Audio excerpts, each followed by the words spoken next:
बंधु माने चलित वर्ष 12 मई सोमवार दिन पड़िबाकु जाउछि वैशाख पूर्णिमा, जहाकु बुद्ध पूर्णिमा एवं चंदन पूर्णिमा बोली मध्य कहा जाय थाए। आमर हिंदू धर्म रे एही दिनटी को अत्यंत पवित्र बोली माना जाय थाए। एही दिन दान पुण्यर अधिक महत्व रही थाए। आपण जदि एही दिन ओस्त गछर पूजा करंती तो आपणकर संतान मानक जीवनर समस्त समस्या दूर हो जाय थाए। संतान माने दीर्घायु होइथांती। पूर्णिमा दिन जदि आपण आपणकर पितृपुरुषंकर उद्देश्य रे किछि पूजा करिथांती तो एहा द्वारा पितृपुरुष आपणक उपरे प्रसन्न होइथांती। एही दिन जदि आपण ओस्त गछ मूलरे जल एवं चीनी मिश्रित क्षीर अर्पण करुछंती एवं ओस्त गछर परिक्रमा करुछंती तो एहा द्वारा आपणको पितृदोषरु मुक्ति मिली थाए। एही दिन ओस्त गछर पूजा करबा द्वारा आपणको समस्त प्रकारर सुख सौभाग्य प्राप्ति होई थाए। एही दिन आपण ओस्त गछ मूलरे दीप जलाई ओस्त गछर परिक्रमा करी ओस्त गछ मूलरे जदि विष्णु सहस्र नामर पाठ करंती तो एहा द्वारा आपणको अनेक शुभ फल प्राप्ति होई थाए। आपणको जीवन रे धन धान्यर अभिवृद्धि होई थाए। बंधु माने वैशाख पूर्णिमा दिन ही भगवान बुद्धंकु ज्ञान प्राप्ति होइथिला। सेथिपाई मध्य एही दिनटी को अत्यंत विशेष बोली माना जाय थाए। वैशाख पूर्णिमा दिन आपण धन अन्न एवं फलर दान करिबा द्वारा आपणको गृह रे सुख समृद्धि बढ़ी थाए। बंधु माने पूर्णिमा तिथिटी एक एपरी तिथि होई थाए जेउ दिन चंद्रमा निजर पूर्ण आकार रे रहिथांती एवं निज भितरे संपूर्ण कलार क्षमता रखिथांती। पूर्णिमा तिथिटी को माँ लक्ष्मी को मध्य समर्पित करा जाय थाए। एही दिनटी माँ लक्ष्मी को प्रसन्न करबा पई सर्वोत्तम बोली माना जाय थाए। तो एही पूर्णिमा दिन जदि आपण विशेष रीतिनीति रे माँ लक्ष्मी को श्रद्धा एवं भक्तिर सहित पूजार्चना करूछंती तो निश्चित भाबरे आपणको माँ लक्ष्मीकर विशेष कृपा प्राप्ति होई थाए। एही दिन दानर बहुत अधिक महत्व रही थाए। तेबे एही दिन आपण कोनोसी धातु अन्न जल फल किंबा वस्त्र दान मध्य करि परिबे। तेबे विशेष भाबरे एही पूर्णिमा दिन राति समय जदि आपण माँ लक्ष्मीकर मंत्र पाठ करी माँ को स्मरण करंती तो माँ स्थिर रूप रे आपणको गृह रे वास करिथांती। माँकर अनेक रूप रही थाए। सेथि मध्यरु माँकर एक रूप चंचला मध्य होई थाए, जहार अर्थ हेउची से गोटिए स्थान रे अधिक समय पर्यंत रही पारि नथांती। सेथिपाई आपणको स्थिर लक्ष्मीकर पूजा करिबा उचित, जहा फल रे माँ आपणको गृह रे स्थायी भाबरे वास करिबे। एही दिन आपण कंचा क्षीर रे अक्षत एवं चीनी मिसाई गोटे माटी पात्र रे रखंतु एवं एहाको नै आपणको घर पाखरे थिबा कोनोसी भी ओस्त गछ मूल रे रखि दियंतु। एपरि करिबा द्वारा आपणको माँ लक्ष्मीकर अशेष कृपा प्राप्ति हेबो। एही दिन एमितिरे भी सोमवार पड़ुछि तो एही दिन जदि आपण धला चंदन एवं धला रंगर पुष्प प्रभु भोला शंकर को अर्पण करंती तो आपणको बहुत अधिक शुभ फल प्राप्ति होई थाए। आपण एही दिन सागुदानार खीरी मध्य प्रस्तुत करी भोग चढ़ाई पारिबे। आपण जदि एही दिन सागुदाना किंबा मखानार खीरी बनाई माँ लक्ष्मी को निकट रे भोग चढ़ांती तापरे एहाकू समस्त परिवार सहित मिसिकी खांती तो एहा द्वारा आपणको गृह रे धन धान्य एवं सुख समृद्धिर अभिवृद्धि होई थाए। बंधु माने धन प्राप्ति पाई आपण एक महा उपाय एही पूर्णिमा दिन करि पारिबे। तो बंधु माने आपण राति समय गोटे पात्र रे किछि अक्षत नै निजर छात उपरे रखि दियंतु किंबा एपरि एक जगह रे रखंतु जेउठी चंद्र किरण भल भाबरे पडुथिबो तो सही चाउल को आपण चंद्र किरण रे राति सारा रहिबाको दियंतु। तापर दिन स्नान करि सारिबा परे आपण सेही चाउल को नै आसंतु गोटे लाल रंगर कपड़ा रे सेही अक्षत को रखि दियंतु एवं सेथिरे गोटे हळदी गंठी मध्य रखि दियंतु। तापरे ताकू आपण पुटुली बनाई निजर धन रखुथिबा स्थान रे रखि दियंतु। एपरि करिबा द्वारा आपणको गृह रे माँ लक्ष्मीकर स्थायी वास। बंधु माने आपण माने जानि रखिबा उचित जे जेउ गृह मध्य रे चंद्र किरण पड़ी पारे नाही सेही गृह रे अधिक अशांति रही थाए। परिवारर सदस्य मानक मध्य रे अनेक समय रे कलह लागि थाए। जेउ गृह रे चंद्र किरण पड़ी न थाए सेही गृहर सदस्य माने डिप्रेशन रे रही थांती। ଏହା ବ୍ୟତୀତ ପରିବାରର ସଦସ୍ୟ ମାନଙ୍କର ବିବାହରେ ମଧ୍ୟ ବାଧା ଆସିଥାଏ ଏବଂ ବିବାହ ହେଲା ପରେ ମଧ୍ୟ ବୈବାହିକ ଜୀବନରେ ଅନେକ ପ୍ରକାରର ସମସ୍ୟା ଆସିଥାଏ।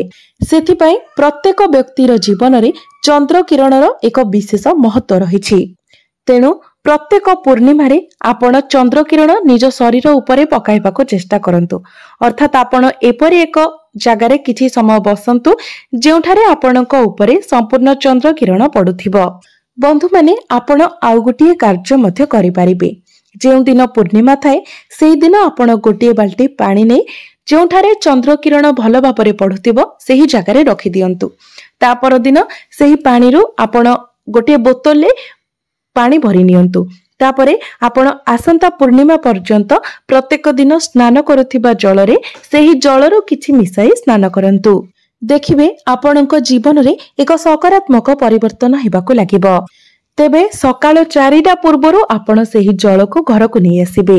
ସୂର୍ଯ୍ୟ କିରଣ ଯେମିତି ସେହି ଜଳରେ ନ ପଡେ ସେଥିପ୍ରତି ଆପଣ ବିଶେଷ ଭାବରେ ଧ୍ୟାନ ଦେବେ। ନଚେତ୍ ସେହି ଜଳରେ ଯାହା ସବୁ ପ୍ରଭାବ ରହିଥାଏ ତାହା ନଷ୍ଟ ହୋଇଯାଇଥାଏ। ବନ୍ଧୁମାନେ, ଯଦି ଆପଣଙ୍କର ପୁତ୍ର ପ୍ରାପ୍ତିର କାମନା ରହିଛି ତ ଆପଣ ପୂର୍ଣ୍ଣିମା ଦିନ ରାତିରେ ନିଜ ନାଭି ଉପରେ ସିଧା ହାତ ରଖି ଚନ୍ଦ୍ରମାଙ୍କୁ ଚାହିଁ ପୁତ୍ର ପ୍ରାପ୍ତିର କାମନା କରନ୍ତି ତ ଆପଣଙ୍କର ଏହି କାମନା ନିଶ୍ଚିତ ଭାବରେ ପୂର୍ଣ୍ଣ ହୋଇଥାଏ। ବନ୍ଧୁମାନେ, ପୂର୍ଣ୍ଣିମାର ଦିନଟି ମା ଲକ୍ଷ୍ମୀ ଏବଂ ଶ୍ରୀହରି ବିଷ୍ଣୁଙ୍କର ପୂଜା ପାଇଁ ସର୍ବୋତ୍ତମ ହୋଇଥାଏ। ଏହି ଦିନ ଓସ୍ତ ଗଛକୁ ପୂଜା କରିବାର ବିଶେଷ ମହତ୍ତ୍ୱ ରହିଥାଏ। ଯଦି ଏହି ଦିନ ଆପଣ ଓସ୍ତ ଗଛ ମୂଳରେ ବସି କିଛି ଉପାୟ କରୁଛନ୍ତି ତ ନିଶ୍ଚିତ ଭାବରେ ଏହା ଆପଣଙ୍କ ପାଇଁ ଲାଭପ୍ରଦ ରହିବ ଏବଂ ଆପଣଙ୍କ ଗୃହରେ ମା ଲକ୍ଷ୍ମୀଙ୍କର ସ୍ଥାୟୀ ନିବାସ ମଧ୍ୟ ହେବ। ମାନାଯାଏ ଯେ ଶ୍ରୀ ବିଷ୍ଣୁଙ୍କର 10ମ ଅବତାର ବୁଦ୍ଧଙ୍କୁ ବୋଧି ବୃକ୍ଷ ଅର୍ଥାତ୍ ଓସ୍ତ ଗଛ ମୂଳରେ ହିଁ ଜ୍ଞାନ ପ୍ରାପ୍ତି ହୋଇଥିଲା। ସେଥିପାଇଁ ବିଶେଷ କରି ବୈଶାଖ ପୂର୍ଣ୍ଣିମା ଦିନ ଓସ୍ତ ଗଛ ପୂଜନର ବିଶେଷ ମହତ୍ତ୍ୱ ରହିଥାଏ। ବନ୍ଧୁମାନେ, ବୈଶାଖ ପୂର୍ଣ୍ଣିମା ଦିନ ସନ୍ଧ୍ୟା ସମୟରେ ଯେତେବେଳେ ଆପଣ ଘରେ ସନ୍ଧ୍ୟା ଦେଉଛନ୍ତି ସେହି ସନ୍ଧ୍ୟା ସମୟରେ ଆପଣ ଯଦି ଓସ୍ତ ଗଛ ମୂଳରେ ସୋରିଷ ତେଲର ଦୀପ ପ୍ରଜ୍ୱଳନ କରନ୍ତି ତ ଏହା ଦ୍ୱାରା ଆପଣଙ୍କୁ ମା ଲକ୍ଷ୍ମୀଙ୍କର ବିଶେଷ କୃପା ପ୍ରାପ୍ତି ହୋଇଥାଏ ଏବଂ ଆପଣଙ୍କର ପ୍ରତ୍ୟେକ କାର୍ଯ୍ୟରେ ଆସୁଥିବା ବାଧାବିଘ୍ନ ମଧ୍ୟ ଦୂର ହୋଇଥାଏ। ଆପଣଙ୍କୁ ଆପଣଙ୍କର କାର୍ଯ୍ୟକ୍ଷେତ୍ରରେ ମଧ୍ୟ ଅନେକ ସଫଳତା ମିଳିଥାଏ। ଆପଣଙ୍କ ଗୃହରେ ଧନ ଧାନ୍ୟର ବୃଦ୍ଧି ହୋଇଥାଏ। ବନ୍ଧୁମାନେ, ଆପଣ ନିଜର ପୂର୍ବଜମାନଙ୍କୁ ପ୍ରସନ୍ନ କରିବା ପାଇଁ ବୈଶାଖ ପୂର୍ଣ୍ଣିମା ଦିନ ସନ୍ଧ୍ୟା ସମୟରେ ଏକ କଦଳୀ ପତ୍ର ତ କଦଳୀର ଆପଣ ଅଗିପତ୍ର ନେବେ, ଯାହାକୁ ଆମେ ଶ୍ରାଦ୍ଧ, ପିଣ୍ଡ ତର୍ପଣ ଇତ୍ୟାଦିରେ ବ୍ୟବହାର କରିଥାଉ। ତ କଦଳୀ ପତ୍ରର ଗୋଟିଏ ଅଗିପତ୍ର ଆପଣ ନେବେ। ସେଥିରେ ଅନ୍ନ, ଦହି ଏବଂ ସୋରିଷ ତେଲରେ ଛଣା ଯାଇଥିବା ପାମ୍ପଡ଼ ରଖନ୍ତୁ। ତାପରେ ଗୋଟିଏ ମାଟି ପାତ୍ରରେ ଆପଣ ପାଣି ନେଇ ଗୋଟିଏ ଓସ୍ତ ଗଛ ମୂଳକୁ ଯାଆନ୍ତୁ।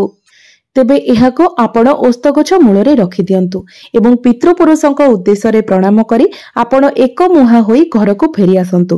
ଯେତେବେଳେ ଆପଣ ଖାଦ୍ୟକୁ ସେଠାରେ ରଖି ପିତୃପୁରୁଷଙ୍କ ଉଦ୍ଦେଶ୍ୟରେ ପ୍ରଣାମ କରି ପଛକୁ ବୁଲିବେ ତାପରେ ଆପଣ ସିଧା ଘରକୁ ହିଁ ଆସିବେ। ପୁନର୍ବାର ଆପଣ ପଛକୁ ବୁଲି ଦେଖିବେ ନାହିଁ। ଏହି ଉପାୟଟି କରିବା ଦ୍ୱାରା ଆପଣଙ୍କର ପିତୃପୁରୁଷ ଆପଣଙ୍କ ଉପରେ ପ୍ରସନ୍ନ ହୋଇଥାନ୍ତି ଏବଂ ଆପଣଙ୍କର ଯଦି ପିତୃଦୋଷ ରହିଥାଏ ତ ତାହା ମଧ୍ୟ ଖଣ୍ଡନ ହୋଇଯାଇଥାଏ। ମାନ୍ୟତା ଅଛି ଯେ ଓସ୍ତ ଗଛରେ ପିତୃପୁରୁଷ ମାନଙ୍କର ବାସ ହୋଇଥାଏ। ପିତୃପୁରୁଷଙ୍କୁ ପ୍ରସନ୍ନ କରିବା ଦ୍ୱାରା ମା ଲକ୍ଷ୍ମୀ ମଧ୍ୟ ଆପଣଙ୍କ ଉପରେ ପ୍ରସନ୍ନ ହୋଇଥାନ୍ତି। ବୈଶାଖ ପୂର୍ଣ୍ଣିମା ଦିନ ସନ୍ଧ୍ୟା ସମୟରେ ଆପଣ ଅଟାରେ ଚିନି ମିଶାଇ ମଧ୍ୟ ଓସ୍ତ ଗଛ ମୂଳରେ ରଖିପାରିବେ। ଏହାକୁ ପିମ୍ପୁଡ଼ି ମାନେ ଖାଇବା ଦ୍ୱାରା ଆପଣଙ୍କର ଆର୍ଥିକ ସମସ୍ୟା ଦୂର ହୋଇଯାଇଥାଏ। ଆପଣଙ୍କୁ ବିଭିନ୍ନ ଦିଗରୁ ଅର୍ଥ ପ୍ରାପ୍ତି ହୋଇଥାଏ। ଏହାକୁ ଧନ ପ୍ରାପ୍ତି ପାଇଁ ଏକ ଉତ୍ତମ ଉପାୟ ବୋଲି ମାନାଯାଇଥାଏ। ଏପରି କରିବା ଦ୍ୱାରା ଆପଣଙ୍କ କୁଣ୍ଡଳୀରେ ଯଦି ଶନି ଦୋଷ ଥାଏ ତେବେ ତାହା ମଧ୍ୟ ଖଣ୍ଡନ ହୋଇଯାଇଥାଏ। ଆପଣଙ୍କ ଉପରୁ ଶନିଦେବଙ୍କର ଦୁଷ୍ପ୍ରଭାବ କମ ହୋଇଯାଇଥାଏ ଏବଂ ଶନିଦେବଙ୍କର କୃପା ଆପଣଙ୍କୁ ପ୍ରାପ୍ତି ହୋଇଥାଏ। ଆପଣଙ୍କ ଗୃହରେ ଧନ ଧାନ୍ୟରେ ବୃଦ୍ଧି ହୋଇଥାଏ ଏବଂ ଆପଣଙ୍କୁ ସମସ୍ତ ପ୍ରକାରର ସୁଖ ମଧ୍ୟ ପ୍ରାପ୍ତି ହୋଇଥାଏ। ବନ୍ଧୁମାନେ, ବୈଶାଖ ପୂର୍ଣ୍ଣିମା ଦିନ ସକାଳ ସମୟରେ ଆପଣ ସ୍ନାନ କରିସାରିବା ପରେ ଗୋଟିଏ ପାତ୍ରରେ କିଛି କ୍ଷୀର ନିଅନ୍ତୁ। ସେଥିରେ ଚିନି ମିଶାନ୍ତୁ ଏବଂ କିଛି କଳା ରାଶି ମିଶାନ୍ତୁ। ତାକୁ ନେଇ ଘର ପାଖରେ ଥିବା କୌଣସି ଓସ୍ତ ଗଛ ମୂଳକୁ ଯାଆନ୍ତୁ। ଓସ୍ତ ଗଛ ମୂଳରେ ସେହି ଚିନି ଏବଂ ରାଶି ମିଶ୍ରିତ କ୍ଷୀରକୁ ଆପଣ ଅର୍ପଣ କରନ୍ତୁ। ଏହି ଉପାୟଟି କରିବା ଦ୍ୱାରା आपणकर कारोबार जदि ठप हो जाइछि, आपणकर व्यापार वाणिज्य मांदावस्था दे गति करुछि, तो धीरे धीरे आपण सेथिरे सुधार देखिबाकू पाइबे। व्यापार वाणिज्य रे आपणकर उन्नति हेबाकू लागिबो एवं आपणको लाभ प्राप्ति हेबाकू लागिबो। जदि वैशाख पूर्णिमा दिन संध्या समय आपण ओस्त गछ मूल बसी 11 थर हनुमान चालीसार पाठ करती, तो आपणकर अटकी रहिथिबा कार्य पुणी थरे आगकू बढ़ी थाए एवं सेथिरे आपणको सफलता मिली थाए। प्रत्येक कार्य रे आसुथिबा बाधा विघ्न एवं संकट दूर हो जाय थाए। समस्त प्रकारर भयरु मध्य आपणको मुक्ति मिली थाए। बंधु माने आपण वैशाख पूर्णिमा दिन राति समय गोटे लुहा कंटा नेकी ओस्त गछ मूल को जातु एवं ओस्त गछ मूल रे थिबा माटी रे आपण सेही लुहा कंटाटी को पोती दियंतु। तेबे ध्यान रखिबे, आपण जीवा समय जेमिति आपणको केही न देखंती किंबा एही विषय रे आपणको केही किछि न पचारंती। एमिति कि आपणकर परिवारर कोनोसी सदस्य मध्य जेमिति ए विषय रे न जानंती। एही उपाय को करिबा द्वारा आपणक जीवन रे थिबा दारिद्र्यता दूर हो जाय थाए एवं आपणकर आर्थिक स्थिति मध्य मजबूत होई थाए।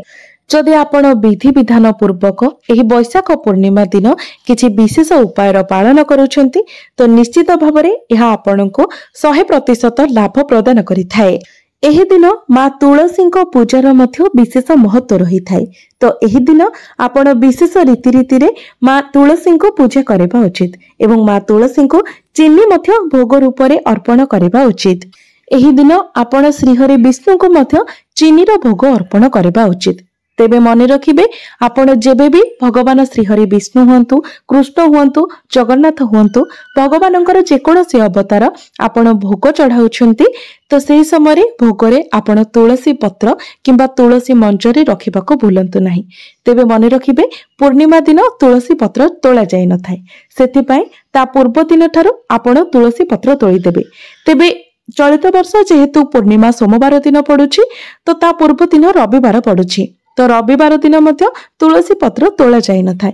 तेणु आपण शनिवार दिन ठारू तुलसी पत्र तोली रखि देथिबे एवं पूजा समय धोईकी आपण ताको व्यवहार करिवे। बंधु माने जदि आपण निजर क्यारियर रे सफलता पाइबा पई चाहुछंती, तो एही बुध पूर्णिमा दिन आपण चीनी एवं कला राशि दान करंतु, जहा फल आपणकर क्यारियर रे आसुथिबा समस्त प्रकारर बाधा विघ्न खंडन हो जाए एवं क्यारियर रे आपणको सफलता मिली थाए। एही छोटिया दानरु आपणको बहुत अधिक फल प्राप्ति होई थाए, जहा द्वारा आपणकर अनेक समस्या दूर हो जाए थाए। तेबे आउ गोटे कथा मने रखिबे, आपण जेबे भी कोनोसी दान पुण्य करूछंती, काहाको सहाय्य करूछंती, तो एहाको आपण गुप्त रखिबा पई चेष्टा करंतु। कारण दान को जदि आपण जणै के करंती, तो यार कोनोसी भी मूल्य रही न थाए।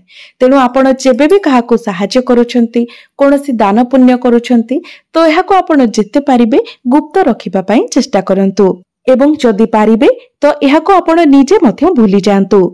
तो बंधु माने मोर एही भिडियोटी जदि आपण मानको भलो लागि थाए, तेबे भिडियोटी को लाइक करे चैनल टी को सब्सक्राइब करि देबे एवं कमेंट बॉक्स रे भक्ति एवं श्रद्धार सहित जय श्री विष्णु, जय